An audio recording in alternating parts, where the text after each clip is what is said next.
Hey guys, তো আমাদের কাছে আমি বলছি যে আমরা নতুন বাসা নিয়েছি এবং সেখানে আমাদের বাসা এরকম তোমাদের সাথে শেয়ার করব। এখানে আমার মা, আমার খালামি, আমার খালাতো ভাই বোন, আমার নানা মিলে পুরো বাড়ি ভিডিও করতেছে। সো এটা বেসিক, এটা হচ্ছে আমার গেস্ট রুম। আর আমার মা কোনো গেস্ট আসলে মামা টামা আসছে সে এই রুমে থাকবে এবং তার সাথে সাথে এই রুমে আমি আমার পড়ার টেবিল রাখবো। তো কিন্তু আমার খালামাকে বুঝতে পেরেছি যে এটা গেস্ট রুমে কোনো খেলনা রুম বানাইলে অনেক ভালো হয়, আর তা তো করবেই না।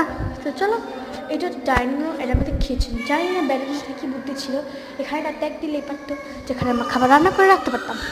আর এটা তো আছে, এখানে আমি ফ্রিজ বা ওয়াশিং মেশিন রাখতে পারবো। এইটা হচ্ছে আমার খালামনির বেডরুম, অনেক সুন্দর ভিউ। প্রথমে ভেবেছিলাম এটা আমরা নিব, কিন্তু এখানে যত বাথরুম আছে তাই এটা আমার খালামনি নিয়ে নিচ্ছে। আর আমাদের নিচে এটা যেটা হচ্ছে বড় সড়ো, আর আমার খুব ভালো লাগছে। এটা এই থেকে তো আমার খুবই ভালো লাগছে। বারান্দাটা দেখছি, বাহ, এটা হচ্ছে 8 তলা, আর লিফটের হিসেবে বলতে গেলে 7 তলা। খুবই সেই কিছু। এরপরে এটা হচ্ছে আমাদের রুম। তো আর এখানে সবাই ভিডিও করতে পারে, আর ওখানে ঘোরাঘুরি তো অবশ্যই। চলো একটু কথা বলে আসি। হ্যালো হ্যালো, শুনতে পাচ্ছি? Excuse me, hello hello. এবার তো চলো এবার যাওয়া যাক।